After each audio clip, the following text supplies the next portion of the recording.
Clase número 6 de la materia La historia de la Iglesia, trimestre número 3.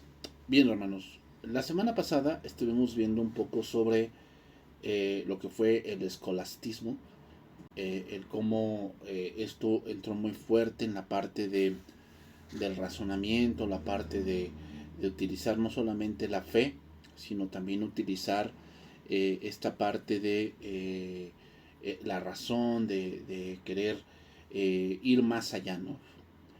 Y como yo se los dije, hermanos, el problema de la razón es que, pues obviamente vamos a llegar a situaciones donde la razón, pues no tiene un límite, ¿ok? Donde la razón tiene un límite, donde vamos a encontrar lo que se llaman paradojas, donde pues nosotros tenemos cierta visión o cierta eh, mirada de cierto tema, ¿ok? Y obviamente esa mirada influye en cómo juzgamos ciertas situaciones, ¿ok, hermanos?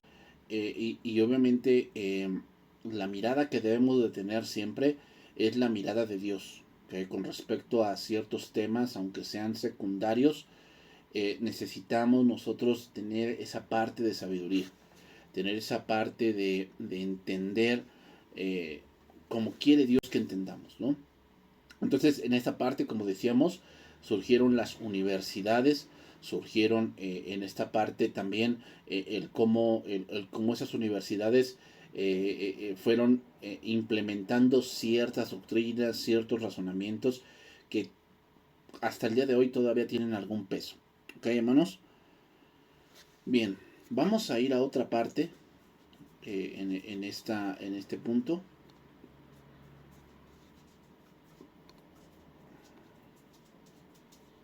Y vamos a ir a esta parte que es la mística. La mística. ¿Ok? ¿A qué nos referimos con esto con la mística? Bueno, nos referimos, hermanos, a junto con el desarrollo del escolastismo y las universidades, se dio en la alta Edad Media un reavivamiento en la mística cristiana. ¿Cómo es esto? Bueno, mientras los escolásticos se esforzaban por llegar al conocimiento de las verdades reveladas mediante el raciocinio, o sea, razonar, eh, tratar de entender la mecánica de cómo se dieron las cosas, los místicos preferían sumergirse en las verdades reveladas por medio de la contemplación interior. Es decir, la alta meditación. A eso nos referimos con la mística. En un sentido, la escolástica y la mística parten de un mismo principio. Se distinguen únicamente por la manera como cada uno busca las verdades religiosas. ¿Okay? O sea, el objetivo es el mismo. Es conocer a Dios, conocer de la palabra, conocer XY cosa. ¿Okay? Pero las maneras de llegar a esas verdades es distinta. La escolástica, como vimos, lo hace por medio de la dialéctica, mientras que la mística por medio de la contemplación. ¿Okay? La escolástica discute, la mística intuye. Es decir, en la mística cada uno va agregando cosas que él observó, que él sintió al momento de observar, da su experiencia. Y es lo mismo que hoy vemos con la parte de mucho esta parte del pentecostalismo, que mucha gente vierte su experiencia en las reuniones. Por eso, hermanos, muchos les gustan esta parte de los testimonios. Y yo no estoy en desacuerdo con gente que quiera compartir su testimonio. El problema es que la gente a veces no distingue el testimonio con la voluntad de Dios. O sea, la manera, hermanos, en como ciertas personas vivieron, la manera en como ciertas personas pasaron ciertas dificultades, ciertos momentos, y el cómo encontraron la salida, no quiere decir que Dios va a actuar así contigo. ¿Ok? No estoy diciendo que no podamos vertir nuestra experiencia con respecto a cómo hemos vivido con Jesús, cómo hemos vivido con Cristo, cómo hemos vivido ciertas experiencias donde hemos visto la mano de Dios. Sin embargo, no esperemos que Dios haga lo mismo con todos. Nadie se convierte de igual forma. Tal vez tú te convertiste en un campamento, tal vez tú te convertiste o Dios te alcanzó caminando por la calle, o Dios te alcanzó en un accidente, o Dios te alcanzó en un hospital, o Dios te alcanzó, no lo sé, por medio de tu novio, de tu novia, de tu esposo, de tu esposa, de tu tío, de tu primo. Tal vez Dios así lo hizo. Pero eso no quiere decir que con todos va a pasar igual y que entonces debes repetir los mismos pasos para que tu hijo crea o para que tu hija crea. No, hermanos, no. Recuerden que el Espíritu Santo o el Espíritu de Dios es como el viento, que va de un lado a otro y se oye su sonido, pero no sabe ni de dónde viene, de dónde va. ¿Ok, hermanos? Entonces, ese es el problema de la mística. La mística tenía este problema de que se iban por la observación, se iban por la parte de poder contemplar y experimentar, e iban agregando al tema ciertas experiencias, ciertos puntos de vista, muchas cosas, hermanos. Y obviamente esto hacía que pues las cosas que se vertían, hermanos, no eran en sí algo muy cercano a la verdad. Un místico que fue muy renombrado fue Juan Gersón. Juan Gersón fue uno de los más grandes eruditos en la Edad Media. Como rector de la Universidad de París, hizo importantes contribuciones a la educación superior. Fue también un predicador muy popular y un defensor de la teoría conciliar para la renovación de la Iglesia. En sus obras, Gersón describe una forma particularmente exuberante de regocijo que él pone en contraste con el ruido descontrolado de las calles y los teatros. Según él, el jubileo cristiano resulta de una experiencia profunda del gozo del Señor y puede ocurrir durante el éxtasis místico. Para él, este regocijo es un gozo puro del corazón que se manifiesta en el cuerpo a través de la canción y gestos corporales espontáneos. ¿Ven cómo lo dice él? Lo voy a volver a repetir. Según él, el jubileo cristiano resulta de una experiencia profunda del gozo del Señor y puede ocurrir durante el éxtasis místico. ¿Ven cómo lo dice él? Durante el éxtasis místico. Para él, este regocijo es un gozo puro del corazón que se manifiesta en el cuerpo a través de la canción y gestos corporales espontáneos. ¿Okay? O sea, vean cómo le dan mucho peso a lo que sientes, a la meditación profunda que te va a llevar a otra parte. Y hermanos, hay que tener cuidado con eso. No digo que no meditemos. Recuerden que la palabra meditación en el griego o en el hebreo es la palabra rumiar. Rumiar significa que volver a repetir lo que hemos escuchado. O sea, una cosa es memorizar y otra cosa es ir al fondo de por qué dijo eso el salmista, cosas que a lo mejor el texto no dice, hermanos. Por decir, apenas leyendo en la semana pasada leyendo un poco sobre Mardoqueo. ¿Se acuerdan de Mardoqueo y Amán? Y dice la versión traducción viviente que Amán mandó a poner el poste de unos 20 metros, ¿no? Yo lo creo que exagerado, 20 metros, ¿no? Pero sí era un poste muy alto, donde él pudiese burlarse de Mardoqueo, ¿okay? Donde él pudiese burlarse. Y vean, hermanos, cómo Dios permite que levante el poste. Y yo creo que Mardoqueo lo vio. Vio el poste y vio el gran, ¿cómo decirlo? El gran peligro que esto ponía enfrente, ¿no? Eh, pero, hermanos, lo que yo quiero que vean es cómo a lo mejor las líneas no lo dicen, pero cómo Dios va dejando que tal vez el hombre malo vaya haciendo cosas. Y uno dice, bueno, Señor, ¿por qué no les pones un alto, no? O sea, creo que ya se pasaron de listos, ¿no? Ya se pasaron en esta forma en que ellos actúan, haciendo maldades, haciendo groserías, buscando el mal de otros. O sea, hermanos, esto puede pasar.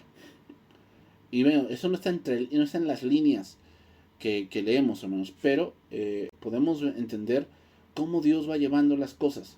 O sea, eso es meditar. O sea, vemos el texto, pero vayamos un poco más allá, pero no tanto.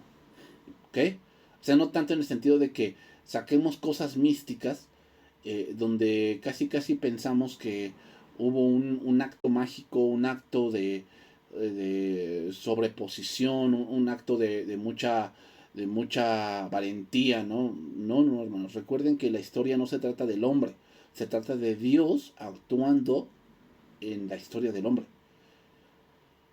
Entonces, la hilaridad de la persona devota es una cierta dulzura maravillosa e inexplicable que toma control de la mente.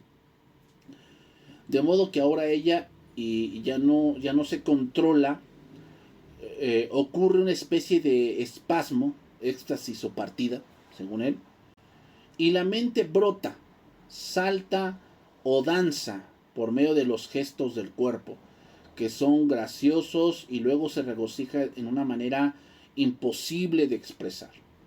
La alabanza es placentera, la alabanza es agradable, en razón de que la pureza del corazón canta junto con la voz. ¿Ven? Tiene mucho que ver con la alabanza, tiene mucho que ver con cosas que te hagan sentir vibrar, ¿no? Y hermanos, yo no dudo en esa parte, o sea, creo que también en esa parte debemos tener equilibrio, o sea, no estamos diciendo que no se pueda cantar, que no se pueda saltar, cosas así, o sea, sí, creo que es parte de la expresión del ser humano, pero también hay que ser parcos, ¿no? Y hay que ser ordenados y saber hasta dónde se puede llegar, ¿ok? Y creo que eso es importante nosotros tenerlo bien en claro, porque muchas veces, exactamente, o sea, muchas veces piensan que eso es apagar el espíritu, y es obviamente que no, ¿ok? Eso es obviamente que no. Bien, hermanos, vamos a pasar a otro punto. A otro punto, dejamos esto un poco del escolastismo y el misticismo y vamos ahora a la parte de los papas en el poder. Los papas en el poder. Vamos a ver un poquito qué pasó en la Edad Media con los papas, ¿no? Hubo papas buenos, bueno, no podía decir buenos. Hubo papas menos malos, hubo papas malos y hubo papas de verdad que creo que hasta la misma Iglesia Católica quiere olvidarlos, ¿no? Quiere olvidarlos porque pues no dan un buen nombre al punto de lo que es la Iglesia, ¿no? Bien, con la coronación de Carlomagno por el Papa León III, nació el Sacro Imperio Romano Germánico. Y con esto se restauró el Imperio Romano Occidental, destruido desde el año 476.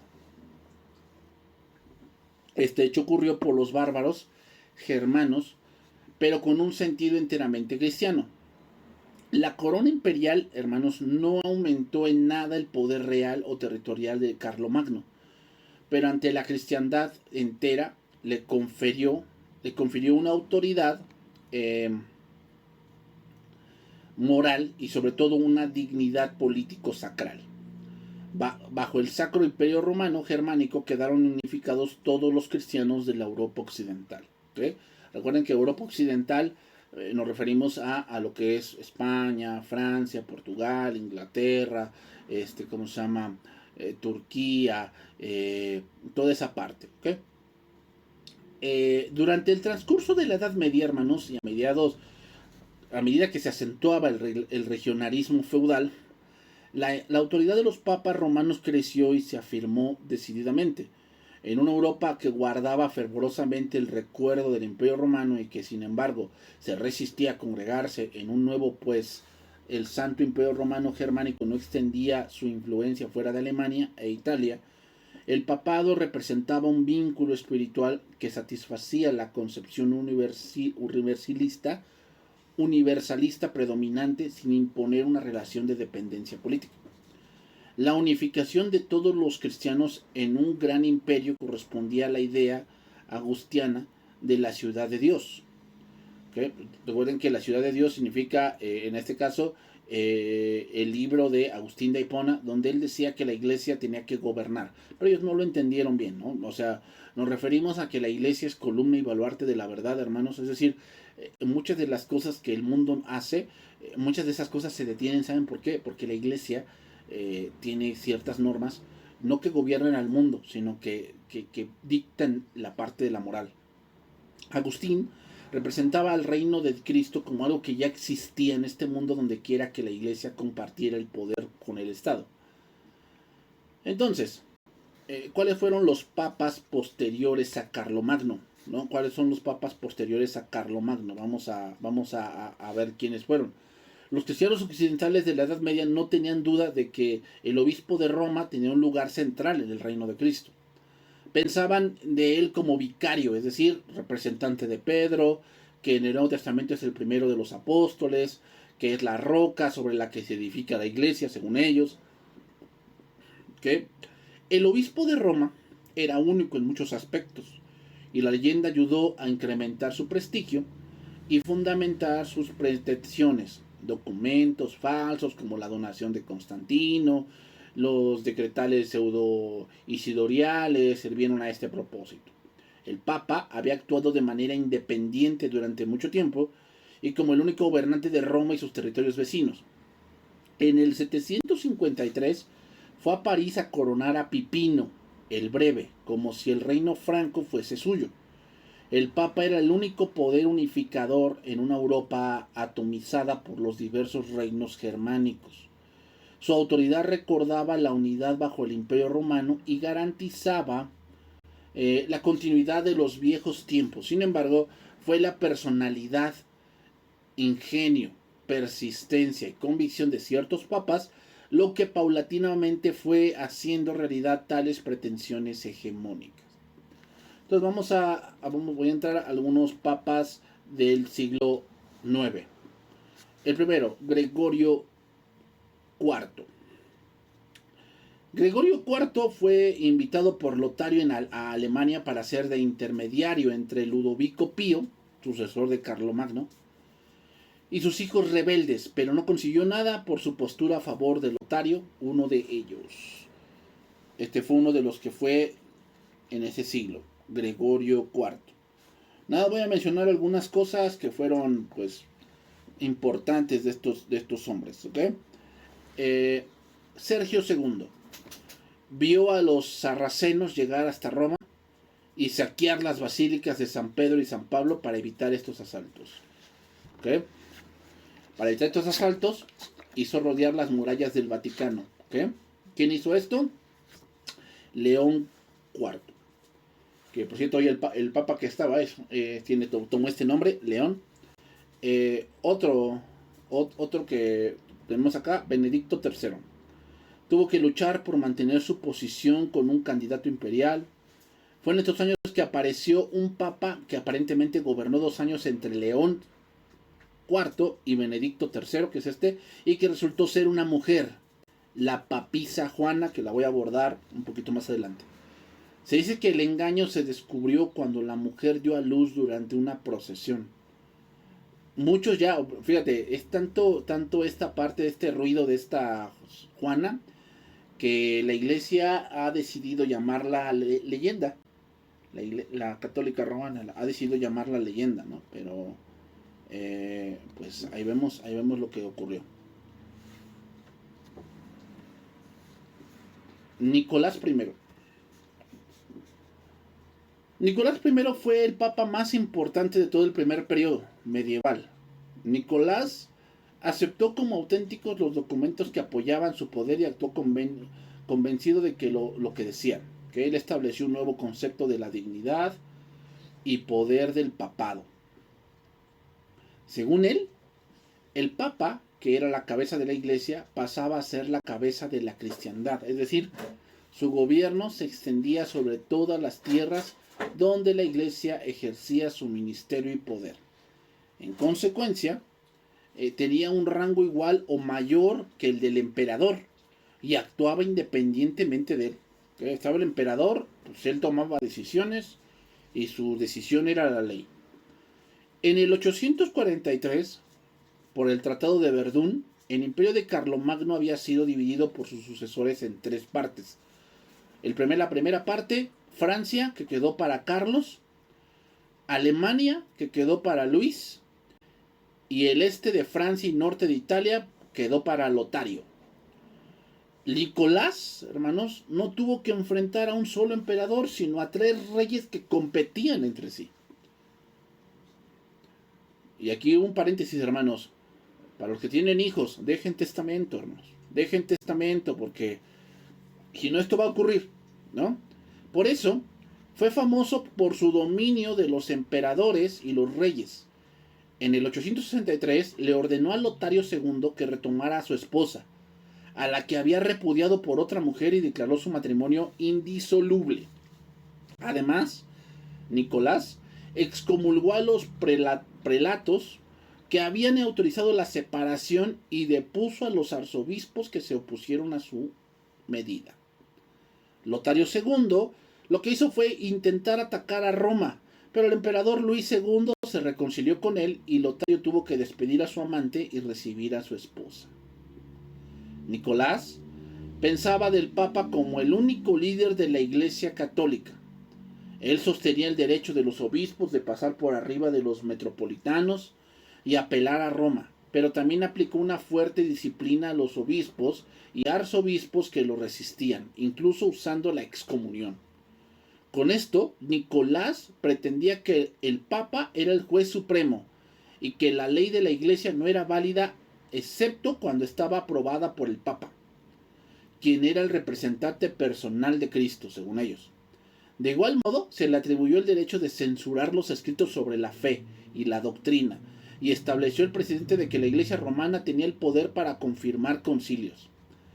Los decretos conciliares eran nulos si no estaban refrendados por el Papa. Los sínodos no eran otra cosa que instrumentos para expresar la voluntad papal.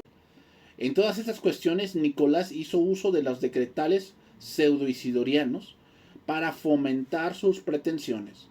Nicolás I es recordado también por su desaveniencia con el patriarca Focio, que terminó en un primer cisma con la iglesia bizantina. Focio era un laico erudito y gobernó como patriarca durante dos periodos, desde el 857 al 867 y del 878 al 886.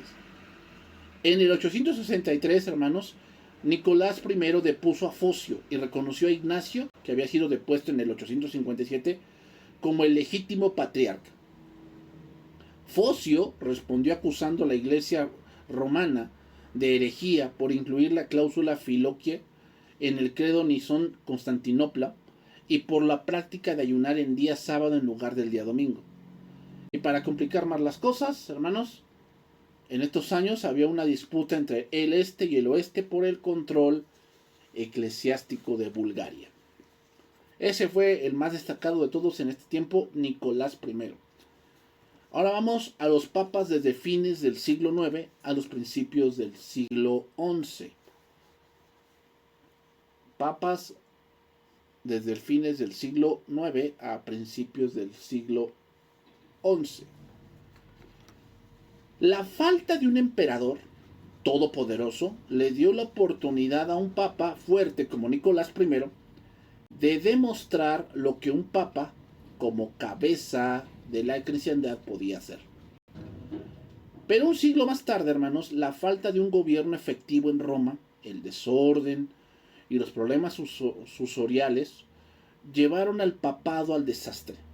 El problema mayor fue que el papado pasó a ser la propiedad privada de algunas familias romanas. Una de ellas, los Borgia. Se empezaron a adentrar en esta parte de lo que es el papado. Entonces, el siglo hierro de la iglesia, el siglo X. El siglo X es conocido como el siglo hierro de la iglesia, en razón de su barbarie y esterilidad espiritual. Es decir, en este punto, hermanos, del siglo X, la iglesia se metió en un oscurantismo. Fue un tiempo de profunda crisis moral y espiritual, tanto dentro como fuera de la iglesia.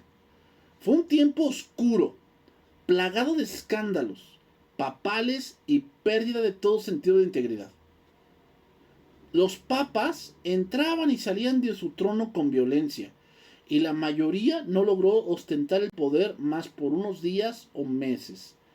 Con el papa Sergio III comenzó un tiempo de anarquía, en el cual los papas pasaron a ser títeres de la poderosa familia de Teofilacto. Este era tesorero de la iglesia romana, jefe del ejército y senador, y a su lado estaba Teodora, mujer ambiciosa y poco escrupulosa en materia de honestidad. Pero se juntan un hombre y una mujer que no tienen escrúpulos y que no tienen temor de Dios, hermanos, las cosas se van a complicar. Una hija de este matrimonio, llamada Masoria, terminó quedando dueña absoluta del poder en Roma y nombró papa a su propio hijo Juan XI. Y había engendrado, ¿con quién creen? Con el papa Sergio III. Digo, el siglo X es una edad, de verdad, es un tiempo de verdad muy oscuro y lleno de mucha crisis. Entonces, Masoria tuvo un hijo con el papa Sergio III, llamado Juan, y lo puso como Juan XI. Este estuvo desde el 1931 al 1935. Años más tarde, llegó al trono papal Juan XII.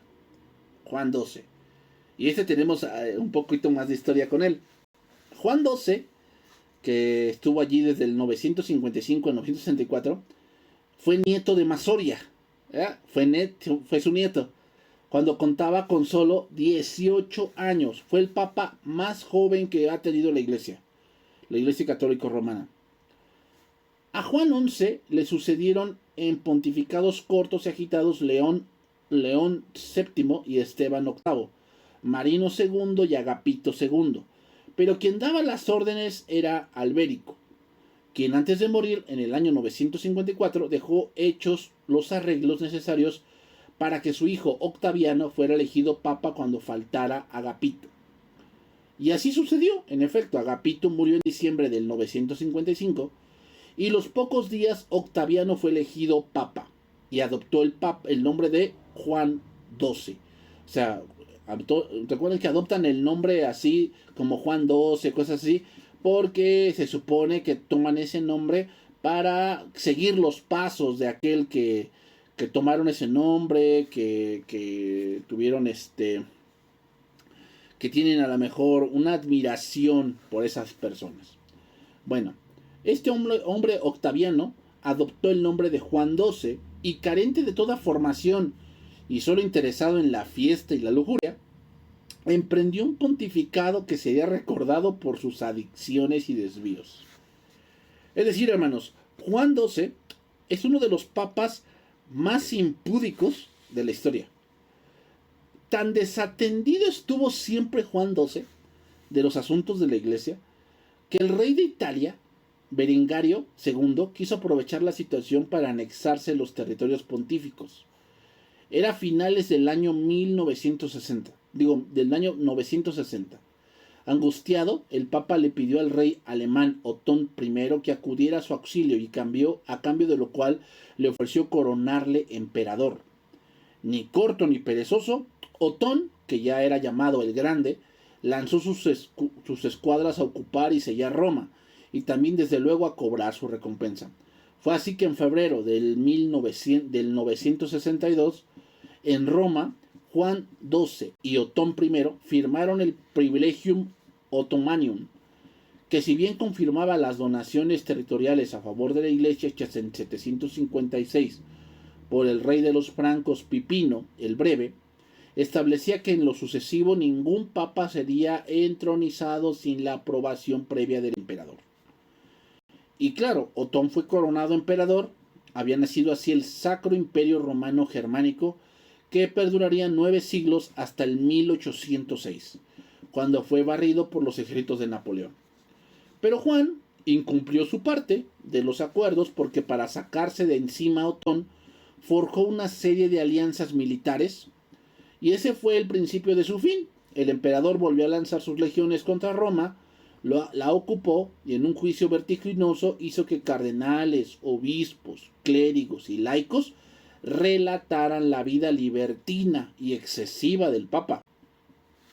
Fue acusado de asesinatos, de traficar con las dignidades eclesiásticas, de ser sacrílego y perjuro y de tener todos los vicios posibles, desde el juego hasta la fornicación.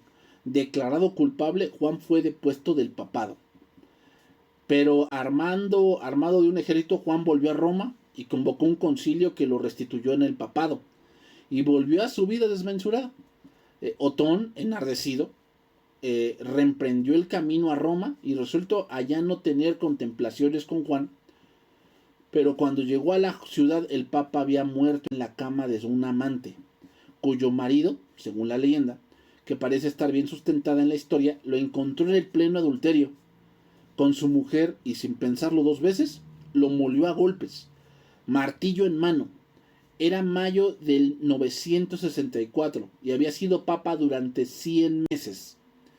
Se le recuerda como el papa fornicario, así se le dice a Juan XII, el papa fornicario. El nivel de corrupción que el papado alcanzó con él es difícil de describir, hermanos. Ya antes de llegar a ser papa había hecho un pacto con el diablo durante una orgía. Su conducta pública y privada fue simplemente escandalosa. Su gobierno infame de la iglesia llegó a su fin con el advenimiento de Otón I, de la dinastía de Sajonia en el trono imperial. Que, no obstante, hermanos, al morir Otón I también se sucedieron los desórdenes en Roma. Al frente de la nobleza apareció una nueva familia, los Crescencios, se llamaban los Crescencios, que se adueñaron de la ciudad por unos 40 años más. Otón II no pudo dominar la situación romana y finalmente murió joven, dejando el papado de nuevo en manos de la nobleza local. Su hijo, Otón III, se representó en Roma en el 996, llamado por el Papa Juan XV, quien reconoció su supremacía. A la muerte de Juan XV, hermanos, los romanos pusieron en sus manos la elección del nuevo papa, que resultó ser Gregorio V, el primer alemán en el trono papal. Gregorio V fue el primer papa alemán. Casi la mayoría de los papas anteriormente, hermanos, eran italianos y franceses. Ahora vemos el primer papa alemán, Gregorio V. Al morir Gregorio V, siguió otro papa, Silvestre II, el primer francés en llegar al pontificado. El ideal de Otón III era la renovación del Imperio Romano, concebido como un gran reino cristiano, una federación de naciones independientes con igualdad de derechos y con capital en Roma. Pero los sueños imperiales de Otón III acabaron trágicamente. Una rebelión de los romanos, que no veían con buenos ojos la continua presencia del emperador en Roma, lo obligó a huir junto con el papa Silvestre II. Al morir poco después Otón III y Silvestre II, el papa cayó de nuevo en manos de la nobleza romana. Ahora vamos a las primeras décadas del siglo XI.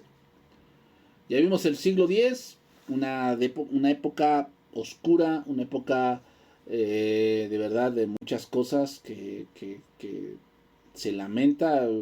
Si tú buscas más sobre esta época, hermanos, hay muchas cosas que la iglesia de verdad quiere esconder.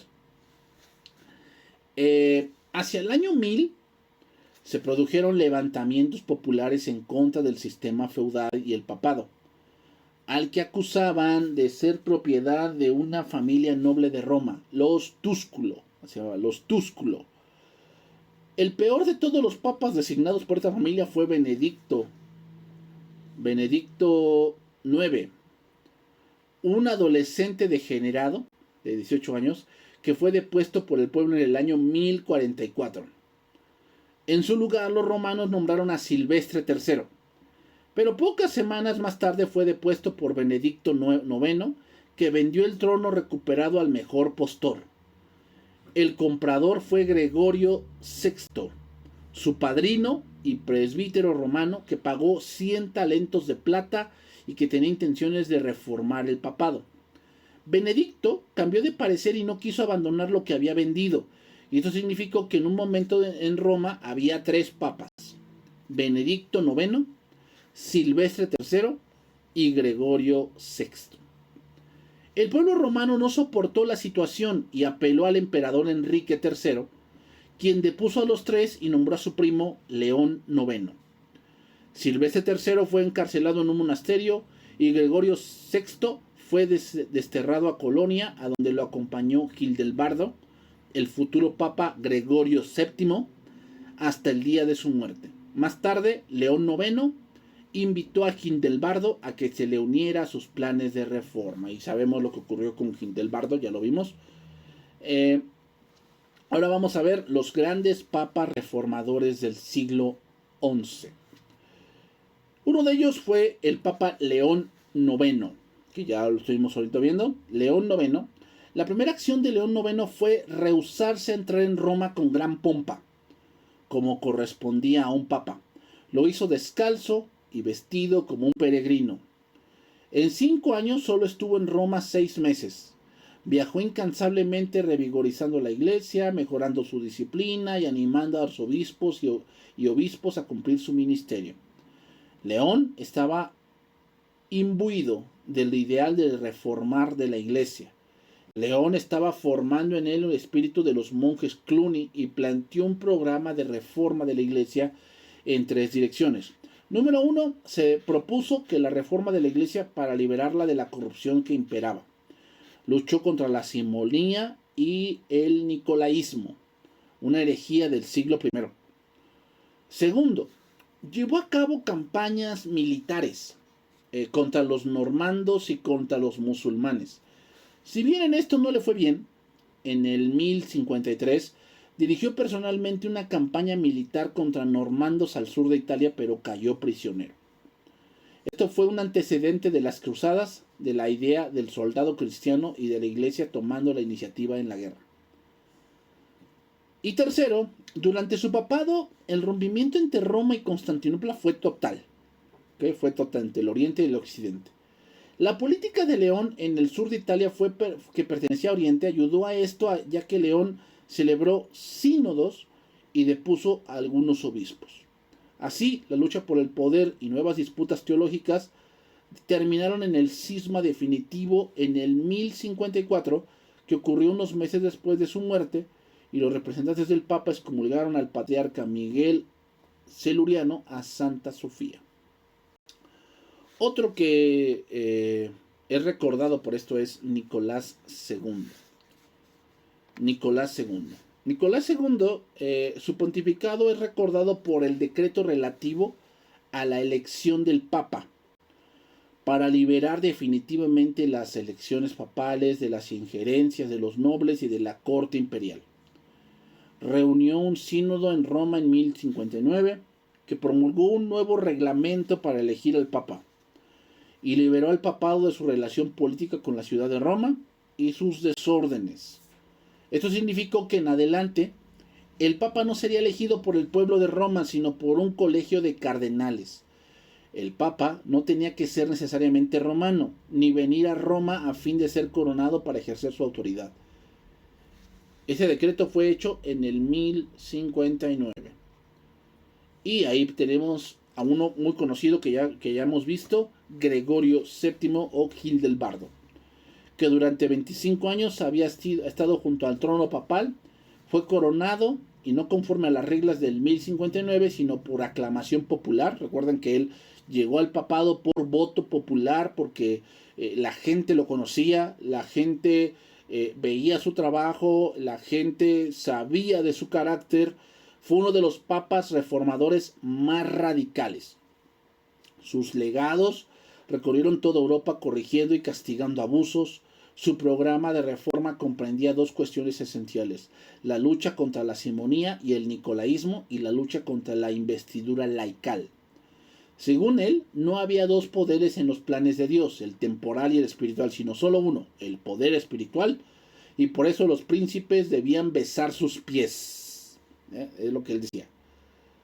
Continuando en la veta agustiana, Gregorio concluyó que el único poder legítimo en el mundo residía en el sacerdocio, particularmente en el obispo de Roma, como el vicario de Cristo sobre la tierra. Solo aquellos que se sometían a esta autoridad divinamente constituida podían esperar ser incluidos en la ciudad celestial.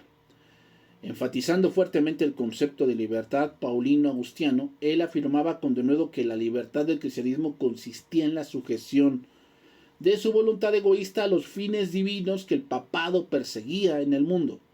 Solo un orden mundial en el que se concretaban estas doctrinas podía ser llamado justo y correcto. Entonces ya lo hemos estudiado, hermanos. Este Papa Gregorio VII fue uno de los papas que más influyeron y que logró que las cosas, en este caso del Estado con la iglesia se pusiera por encima. Bien, ahora vamos a ver los papas de los siglos XII y XIII. Los papas de los siglos XII y XIII. Uno de ellos fue Alejandro III. Alejandro III. Este comenzó su reinado con dificultades, especialmente con Federico Barbarroja, el rey alemán, pero pudo continuar la obra reformadora de Gregorio VII. Entre sus contribuciones cabe mencionar que fue él quien citó el tercer concilio de Letrán, que se reunió en el 1179, y este concilio decretó, número 1, que solo los cardenales podían nombrar al papa, lo que hoy se ve. Número 2, los cristianos que morían peleando contra la herejía recibían el perdón de todos sus pecados. ¿Qué? Recibían el perdón de todos sus pecados. Número 3, las autoridades seculares no debían interferir en los asuntos de la iglesia. ¿Por qué creen que ahorita el Vaticano es un estado o es un país soberano? Por eso, porque las autoridades seculares no debían interferir en los asuntos de la iglesia. Y número 4, la canonización de los santos debía ser aprobada por Roma. En relación con lo último, Alejandro III convirtió en monopolio papal toda la cuestión de la canonización de los santos. Con las cruzadas, el comercio de las reliquias y su veneración fue creciendo hasta llegar a ser un verdadero furor. Las iglesias y las particulares competían entre sí en cuanto a quién poseía las reliquias más valiosas y milagrosas. Esto había dado un fuerte impulso al culto de los santos que llegó a tener cierto peso político. De allí la decisión del Papa de poner control sobre él mismo. ¿Qué? Sobre él mismo, que fue solamente, o sea, ustedes dicen que este es un santo. Si Roma no lo reconoce, pues no es un santo. ¿Ok? Roma tiene que reconocer que fulano, sutano, perengano o perengana son santos. ¿Ok? Entre ellos también podemos ver a Inocencio III. Inocencio III, el papa de los grandes logros y de las glorias mayores durante la Edad Media, sus contemporáneos lo llamaron estupor del mundo. Así le llamaban a Inocencio III. Estupor del mundo. Tomó el título usado por Gregorio de vicario de Pedro y lo transformó en vicario de Cristo. Sus pretensiones de poder fueron menos radicales que las de Gregorio, en parte porque era más estadista y menos batallador, y en parte porque no había muchos opositores. Su gobierno llevó al máximo el poder papal, que alcanzó la cúspide del poder terrenal. Llegó a ser el mayor poder de Europa y manejó la política internacional a su antojo, coronando, deponiendo reyes, excomulgando individuos y naciones, otorgando favores y reinos a quienes le rendían homenaje. Inocencio III colocó al papado en el centro de los movimientos mundiales. Al igual que Nicolás I, consideraba que el mundo es una iglesia, y de modo que consideraba como derecho y obligación aprobar a reyes y emperadores. La Iglesia romana era la legisladora final de toda la cristiandad, y su autoridad se extendía sobre toda la sociedad cristiana, cuyos gobernantes debían someterse a los juicios del Papa. Para lograr esto, el papado tenía derecho a utilizar todas las armas espirituales disponibles, sobre todo la excomunión y el interdicto, y a emplear todos los recursos de privilegio espiritual.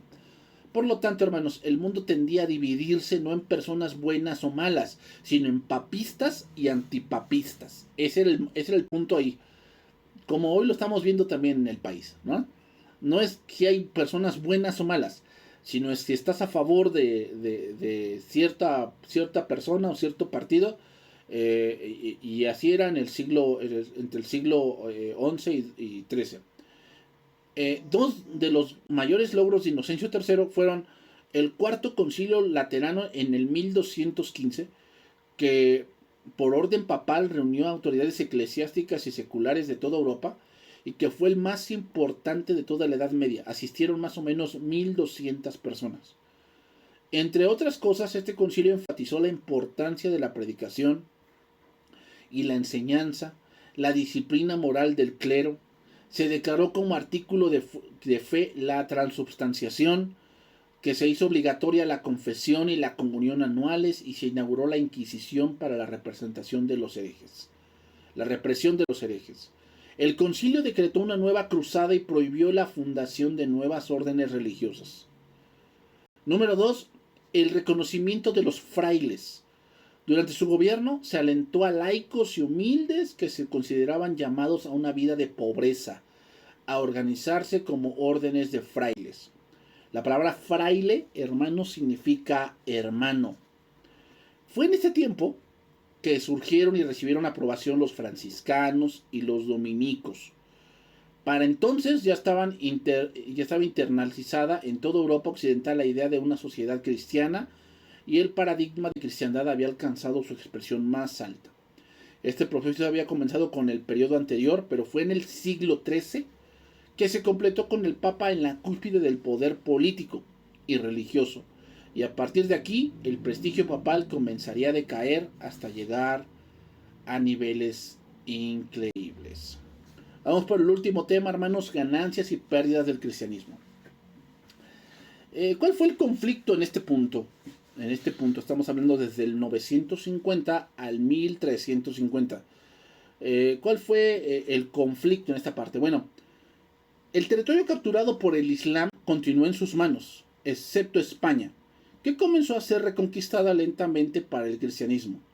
Sicilia se había caído en manos de musulmanes en el año 902 y fue capturada por los normandos en el 1091.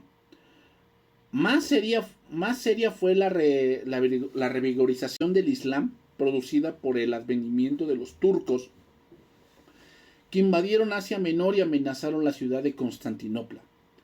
Las cruzadas, que comenzaron en el 1096, lograron recuperar Asia Menor y durante algún tiempo pudieron mantener reinos cristianos en Siria y Palestina, pero no en forma permanente.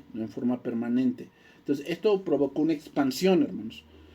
A pesar de los muchos problemas internos, controversia de investiduras y muchas cosas, la cristiandad occidental continuó en plena expansión. Escandinavia fue evangelizada gracias a las influencias y los misioneros provenientes de Inglaterra, comenzando con la conversión de Olav en el año 995. Desde Noruega, la fe cristiana se expandió a las islas del Mar del Norte, llegando a Islandia, Groenlandia. A partir del año 1000, desde Inglaterra y Dinamarca se evangelizó Suecia. El progreso aquí no fue muy rápido, pero sí persistente. En la misma época, el cristianismo avanzó hacia Polonia, Hungría, y hacia el año de 1150 los vendos paganos se convirtieron. En Oriente, la Iglesia Ortodoxa ganaba a los búlgaros en el año 964, a los serbios en poco más tarde, y en el año 987, hermanos, 987, el cristianismo penetraba en el ducado de Kiev, Ucrania, y comenzaba la gran expansión en Rusia. En definitiva, sería este cristianismo ortodoxo ruso el que forjaría la identidad nacional y la cultura de esta gran nación, aún en medio de las invasiones mongolas. De hecho, hermanos, el cristianismo ortodoxo en Rusia es la religión oficial, aunque si tú analizas el cristianismo ortodoxo de Rusia, no es ya casi cristianismo, ya es otra cosa, se ha degradado mucho y no podemos decir bien claramente que son cristianos. Bien, hermanos, voy a dejarlo en este punto. El punto que sigue, que vamos a tocar la siguiente semana, los papas del Renacimiento. ¿Ok? Los papas del Renacimiento, y aquí vamos a entrar a lo que fue la familia de los Borgia, que aquí salieron y hicieron también de las suyas. Bien, hermanos, vamos a orar y vamos a terminar.